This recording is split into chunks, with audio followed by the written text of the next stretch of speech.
छठे चरण के चुनाव प्रचार का आखिरी दिन है। कांग्रेस, सपा और बसपा तीनों ने पूर्वांचल की लड़ाई को जीतने के लिए अपना दमखम लगा रखा है। अखिलेश यादव जहां आज बलिया में 7 रैलियां करेंगे, वहीं मायावती भदोही में हुंकार भरेंगी, वहीं राहुल गांधी पिंडारा में रैली को संबोधित करेंगे। उत्तर प्रदेश विधानसभा चुनाव के छठे चरण में पूर्वांचल से 7 जिलों की 49 सीटों के लिए प्रचार कार्य आज शाम थम जाएगा। इस चरण में बीजेपी सांसद महंत आदित्यनाथ के संसदीय निर्वाचन क्षेत्र गोरखपुर और माफिया राजनेता मुख्तार अंसारी के क्षेत्र मऊ, केंद्रीय मंत्री कलराज मिश्र के संसदीय क्षेत्र देवरिया में चुनाव पर खास नजर रहेगी। छठे चरण में नेपाल से सटे महाराजगंज और कुशीनगर के साथ साथ गोरखपुर, देवरिया, आजमगढ़, मऊ और बलिया जिलों की 49 सीटों पर आगामी 4 मार्च को मतदान होगा। इस चरण में 77,84,000 महिलाओं समेत करीब 1,72,00,000 मतदाता कुल 635 प्रत्याशियों के भाग्य का फैसला कर सकेंगे। इसके लिए 17,926 मतदान केंद्र बनाए गए हैं।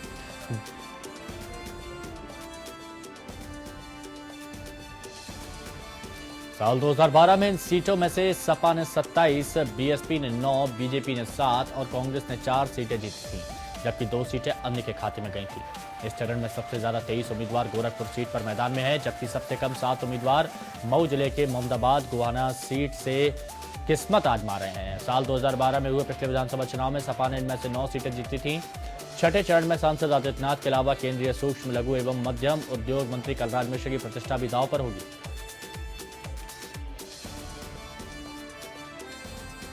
एडीआर की रिपोर्ट के मुताबिक छठे चरण में बीएसपी ने सबसे ज्यादा दागियों को तो बीजेपी ने करोड़पतियों पर दाव खेला है। छठे चरण में 20% अपराधी और 25% करोड़पति चुनावी मैदान में हैं।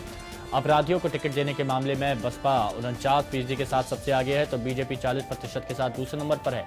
इसके अलावा छठे चरण में सपा से 38 और कांग्रेस से 30% दागी चुनावी मैदान में है, जबकि 17% प्रत्याशियों पर हत्या का प्रयास, अपहरण और महिला हिंसा जैसे गंभीर मामले दर्ज हैं। छठे चरण में विभिन्न राजनीतिक दलों ने 20% अपराधी तो 25% करोड़पति चुनाव मैदान में उतारे हैं। अब तक हुए 5 चरण के चुनाव में देखें तो ये औसत सबसे ज्यादा है। प्रधानमंत्री नरेंद्र मोदी ने कांग्रेस उपाध्यक्ष राहुल गांधी के बयानों को जनता के मनोविनोद का विषय बना लिया है। जैसे ही राहुल गांधी मुंह खोलते हैं, पीएम उनके अल्फाज कैच कर लेते हैं। महाराजगंज की रैली में पीएम मोदी ने राहुल गांधी के बयान का खूब मजाक उड़ाया। उन्होंने कहा कि कांग्रेस के एक नेता को यह नहीं मालूम कि नारियल का जूस नहीं पानी होता है।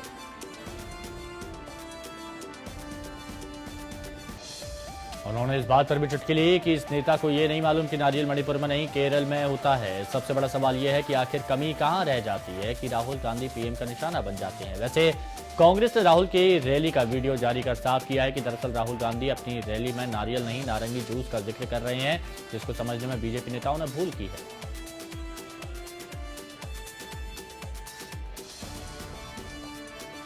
रामजस कॉलेज में हुई हिंसक झड़प के बाद दिल्ली विश्वविद्यालय में सियासी दंगल जारी है। लेफ्ट संगठनों के विरोध मार्च का जवाब देने के लिए दिल्ली विश्वविद्यालय छात्र संघ और एबीवीपी ने आज प्रदर्शन करने का फैसला किया है। एबीवीपी ने दिल्ली विश्वविद्यालय छात्र संघ से सेमिनार बुलाने वाले शिक्षकों पर कार्रवाई की भी मांग की है।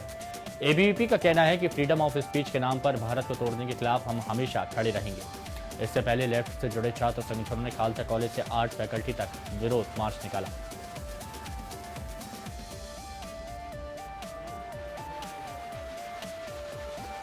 बुधवार को दिल्ली पुलिस मुख्यालय के बाहर मुट्ठी भर एबीवीपी के छात्र इकट्ठे हुए और जोर शोर से डीयू में कथित भारत विरोधी नारे लगाने वालों पर कड़ी कार्रवाई की मांग की। यह पूरा विवाद उस समय शुरू हुआ जब दिल्ली के रामजस कॉलेज में पिछले दिनों जेएनयू के छात्र उमर खालिद को बोलने के लिए आमंत्रित किया गया। उमर खालिद पर पिछले साल देशद्रोह के आरोप लगे थे। एबीवीपी ने उमर को बुलाए जाने का विरोध किया और हालात हिंसक हो गए। कई लोगों को चोटें आईं। इसके बाद दिल्ली के लेडी श्रीराम कॉलेज की छात्र गुरमेहर कौर का एक फोटो सोशल मीडिया पर वायरल हो गया, जिसमें उन्होंने कहा था कि वो एबीवीपी से नहीं डरती।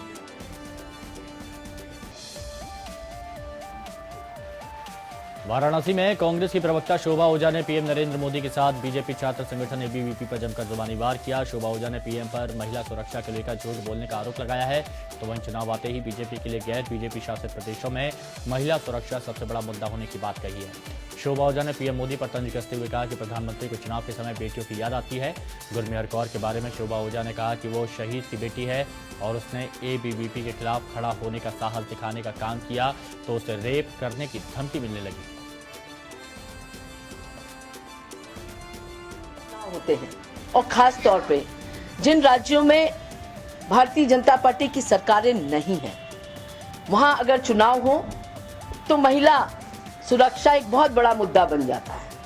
प्रधानमंत्री जी हो, तमाम उनके नेता हो, सब हर अपने भाषण में उसका उपयोग करते हैं। आज उत्तर प्रदेश और हरियाणा के जाट दिल्ली में बड़ा प्रदर्शन करेंगे। आरक्षण की मांग को लेकर जाट दिल्ली के जंतर मंतर पर इकट्ठा होंगे और फिर राष्ट्रपति को ज्ञापन सौंपेंगे। जाट आंदोलनकारी आज रूपरेखा तैयार करेंगे आगे के आंदोलन की। हरियाणा सरकार द्वारा जाटों से किए गए अन्याय पर एक ज्ञापन राष्ट्रपति प्रणब मुखर्जी को सौंपा जाएगा। सरकारी नौकरी और राज्य के शैक्षणिक संस्थानों में आरक्षण के लिए हरियाणा के आंदोलन कर रहे जाट अपनी रणनीति भी तय करेंगे। अखिल भारतीय जाट आरक्षण समिति के अध्यक्ष यशपाल मलिक ने सभी से अपील की कि लोग अपने ट्रैक्टर और ट्रॉलियों का रजिस्ट्रेशन कराएं ताकि दिल्ली बॉर्डर पार करने में कोई परेशानी न आए। जाट नेताओं ने अपील की कि शादियों में डीजे का इस्तेमाल न करें, साथ में शराब पर पाबंदी और हथियारों के प्रदर्शन न करने की भी अपील की है। यशपाल मलिक ने कहा कि सरकार से गोली लगने से घायल को 2 लाख, किसी अन्य हथियार से घायल होने पर 1 लाख और सामान्य घायल को 50,000 रुपए मुआवजे की मांग की थी, लेकिन सरकार ने 1,50,000 और 25,000 रुपए मुआवजा दिया है।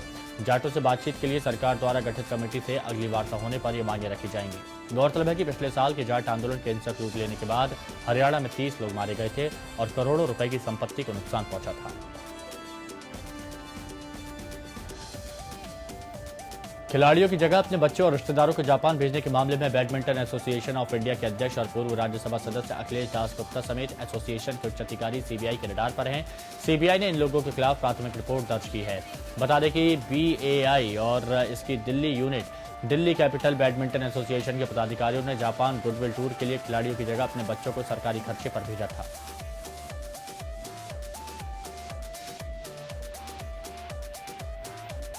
जबकि जापान भेजने वाले खिलाड़ियों के लिए जो क्राइटेरिया बनाया गया था उसके तहत 17 से 23 वर्ष के बीच के उन्हीं खिलाड़ियों को भेजा जाना था जो राज्य और रीजनल स्तर की प्रतियोगिता में खेल चुके हैं। सीबीआई ने अपनी जांच से जुड़ी रिपोर्ट खेल मंत्रालय को भेज दी है। हालांकि खेल मंत्रालय से अभी इस पर कोई कार्रवाई नहीं हुई है। जाहिर है कि 2014 में जापान सरकार की तरफ से आयोजित यूथ एक्सचेंज कार्यक्रम के तहत बीएआई ने 23 खिलाड़ियों को टोक्यो भेजा था।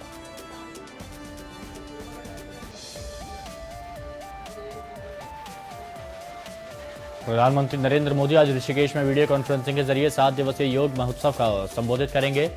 तीर्थ नगरी ऋषिकेश में 1 सप्ताह तक चलने वाले अंतर्राष्ट्रीय योग महोत्सव का आगाज 1 मार्च को हो गया है। राज्यपाल के पॉल ने योग महोत्सव का शुभारंभ किया। आयुष मंत्रालय, भारत सरकार, गढ़वाल मंडल विकास निगम और परामर्श निकेतन आश्रम के संयुक्त तत्वाधान में महोत्सव 2017 का आयोजन किया गया। यह योग महोत्सव 7 मार्च तक चलेगा।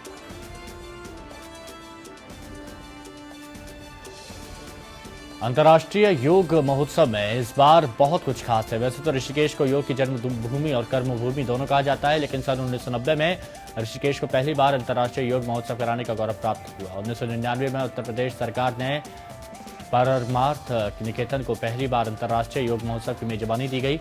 योग महोत्सव को अंतर्राष्ट्रीय स्तर पर एक नई पहचान मिली है। तीर्थ नगरी ऋषिकेश योग की जननी कही जाती है। महर्षि पतंजलि से लेकर महर्षि महेश योगी, स्वामी रामदेव जैसे बड़े संत तीर्थ नगरी ऋषिकेश की देन है। बाबा रामदेव हो या श्री श्री रविशंकर, सबका ऋषिकेश से गहरा नाता रहा है। योग के लिए देश विदेश से पूरे साल विदेशियों का आगमन तीर्थ नगरी में बना रहता है। इस साल 93 देशों से 1200 विदेशी मेहमान ऋषिकेश पहुंच चुके हैं। ऋषिकेश पहुंच गंगा किनारे योगाभ्यास करना विदेशी योग साधकों के लिए सबसे सुंदर अनुभव साबित हो रहा है।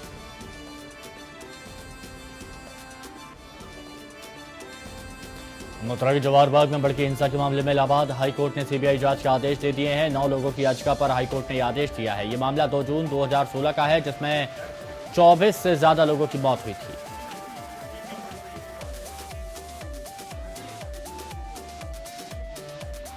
भारत ने पाकिस्तान से मुंबई पर हुए 26/11 हमले की फिर से जांच कराने की मांग की है। इसके साथ ही जमात उद दावा के सरगना हाफिज सईद और लश्कर तैयबा का कमांडर जकीउर रहमान लखवी पर आतंकवाद विरोधी कानून के तहत मुकदमा चलाने को भी कहा है।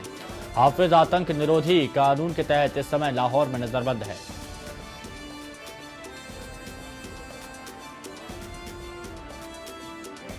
पाकिस्तानी गृह मंत्रालय के एक वरिष्ठ अधिकारी के मुताबिक पाकिस्तान ने 24 भारतीय गवाहों का बयान रिकॉर्ड कराने के लिए अनुरोध किया था, जिसके जवाब में भारत ने ये मांग रखी है। पाकिस्तान ने 30 जनवरी को हाफिज को नजरबंद कर दिया था। मुंबई हमले के बाद भी उसे नजरबंद किया गया था, लेकिन 2009 में पाक अदालत ने उसे रिहा कर दिया। नवंबर 2008 में मुंबई में कई जगहों पर हुए हमले में 166 लोग मारे गए थे। लश्कर के 10 आतंकियों ने उसे अंजाम दिया था। इनमें से 9 को पुलिस ने मार गिराया था। जिंदा पकड़े गए आतंकी कसाब को फांसी पर लटकाया जा चुका है।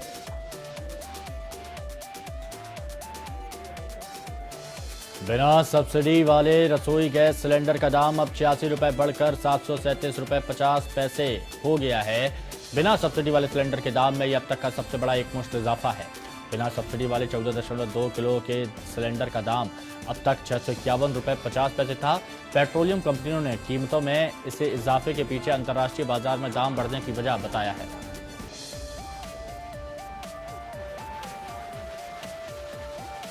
अंतर्राष्ट्रीय बाजार में पेट्रोलियम पदार्थों के दाम अक्टूबर 2016 के बाद से बढ़ रहे हैं। इसी वजह से 1 फरवरी को भी गैस सिलेंडर के दाम में 66 रुपए 50 पैसे की बढ़ोतरी की गई है। सितंबर 2016 में एलपीजी सिलेंडर की कीमत 466 रुपए 50 पैसे था। तब से लेकर अब तक गैस सिलेंडर के दामों में 6 बार इजाफा किया गया है। पिछले साल सितंबर के बाद ये अब तक 58% यानी 271 रुपए महंगा हो चुका है।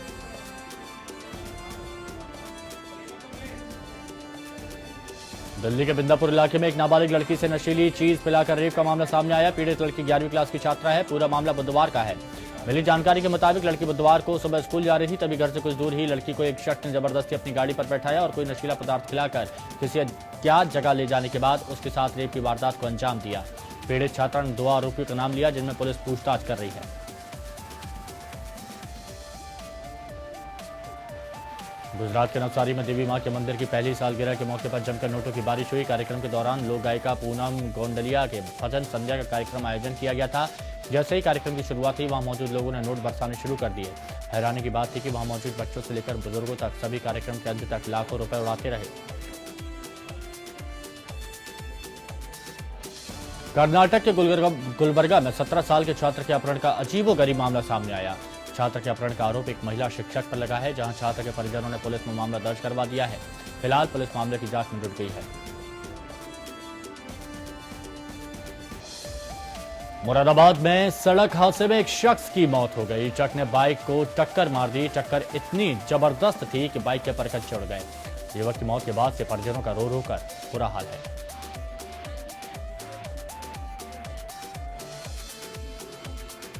औरैया में दलित युवक से मारपीट का मामला सामने आया है। मामला औरैया के फफूंद के मोतीपुर इलाके का है। दरअसल ये युवक तिलक समारोह में शामिल होने गया था और डीजे पर नाचने लगा। तभी मोहल्ले के 4 लोगों ने पुरानी रंजिश के तहत मोनू पर सोने की चैन चुराने का आरोप लगाते हुए पकड़कर मारने पीटने लगे और एक कमरे में ले जाकर बंद कर दिया।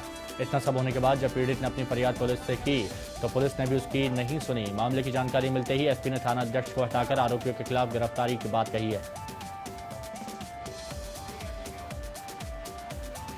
प्रोग्राम था, वहाँ डीजे बज रहा था, देखने चले गए। उन्होंने चोरी का इल्जाम लगा दिया और मतलब जबरदस्ती हमें घर में घसीट ले गए, बांध के हमको मारा। जनपद शामली में कार चालक के अज्ञात हमलावरों ने गला दबाकर हत्या कर दी और मृतक का शव जंगल में फेंक कर फरार हो गए। हत्या की सूचना पर पुलिस मौके पर पहुंची और शव को कब्जे में लेकर पोस्टमार्टम के लिए भेज दिया। वहीं सीओ ने मामला दर्ज कर कार्रवाई शुरू कर दी है।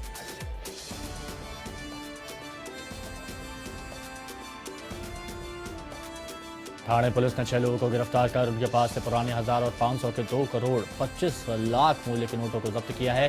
पुलिस ने जब्त राशि को आयकर विभाग के हवाले आगे की जांच के लिए सौंपा है।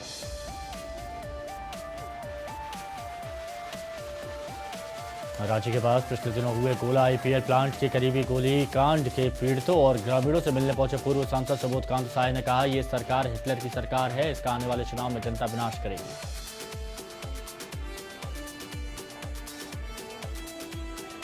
ललितपुर में जहरीली चाय पीने से एक महिला की मौत हो गई। वहीं 5 लोगों की हालत गंभीर बनी हुई है, जिन्हें इलाज के लिए अस्पताल में भर्ती कराया गया है। मामला उस समय का है जब रोजाना की शहर परिवार ने घर में ही चाय बनाई और घर के सभी सदस्यों ने चाय पी। चाय पीते ही एक एक कर परिवार के सभी सदस्यों की हालत बिगड़ने लगी और बेहोशी की हालत हो गई। हालत गंभीर होने पर 5 सदस्यों को जिला अस्पताल ललितपुर रेफर किया गया, जहां उनका उपचार किया जा रहा है।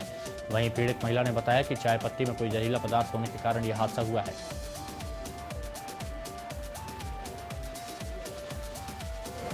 जो बता रहे हैं चाय में सबने कुछ ना कुछ पी लिया है, तो फूड पॉइजनिंग केस है, ट्रीटमेंट चल रहा है इनका सब। सपा सरकार के मंत्री गायत्री प्रजापति की किसी भी वक्त गिरफ्तारी हो सकती है। मामले में कार्रवाई को आगे बढ़ाते हुए आलमबाग सीओ अमिता सिंह दिल्ली पहुंच चुकी हैं, जहां वो एम्स पहुंचकर पीड़ित के बयान दर्ज करेंगी। पीड़ित महिला की बेटी दिल्ली के एम्स में भर्ती है, जहां उसका इलाज किया जा रहा है। फिलहाल उसकी हालत स्थिर बताई जा रही है।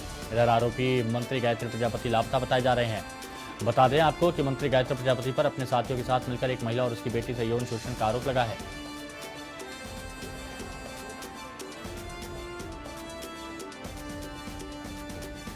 रांची में अडानी पावर प्लांट स्थापना के लिए 5 मार्च को होने वाली पर्यावरण स्वीकृति के लिए जनसुनवाई पर आपत्ति जताते हुए झारखंड विकास मंच विधायक दल के नेता प्रदीप यादव ने कहा कि नियमों को ताक पर रखकर कंपनी और स्थानीय प्रशासन ये सुनवाई को आयोजित कर रही है। पार्टी इसका विरोध करती है। झारखंड में शिक्षक नियुक्ति के विज्ञापन में बड़े पैमाने पर गड़बड़ी और छठी जेपीएससी पीटी परीक्षा में आरक्षण का पालन नहीं किए जाने के विरोध में जेवीएम समेत राज्य के कई छात्र संगठन आज राज्य सरकार के खिलाफ प्रदर्शन करेंगे और राजभवन तक मार्च कर राज्यपाल को ज्ञापन सौंपेंगे। राज्य में बीजेपी के प्रदेश कार्यालय में मंत्रियों के कार्यकर्ता दरबार के तहत आज ग्रामीण विकास मंत्री नीलकंठ सिंह मुंडा और स्वास्थ्य मंत्री रामचंद्र चंद्रवंशी कार्यकर्ता दरबार लगाकर पार्टी कार्यकर्ताओं की समस्याओं को सुनेंगे। गौरतलब है कि सरकार और संगठन की दूरी को कम करने के लिए मुख्यमंत्री रघुवर दास के निर्देशों पर बीजेपी कार्यालय में मंत्रियों का कार्यकर्ता दरबार लगा रही है। योग गुरु रामदेव महाराज मथुरा के गोकुल रमण रेती में चल रहे 86वां वार्षिक होली कार्यक्रम में शिरकत करने पहुंचे। गोकुल रमण रेती में गुरु शरणानंद महाराज के आश्रम से 4 दिवसीय वार्षिक होली कार्यक्रम चल रहा है। आज छड़ी मार होली का आयोजन किया जाएगा। फिल्म डायरेक्टर महेश भट्ट को जान से मारने की धमकी देने वाले आरोपी को पुलिस ने गिरफ्तार कर लिया है। पुलिस ने इस शख्स को लखनऊ से गिरफ्तार किया है। इस शख्स ने महेश को 50 लाख की फिरौती नहीं देने पर जान से मारने की धमकी दी है। सूरत में महेश भट्ट की पत्नी सोनी राजदान और बेटी आलिया भट्ट को जान से मारने की धमकी भी दी गई थी।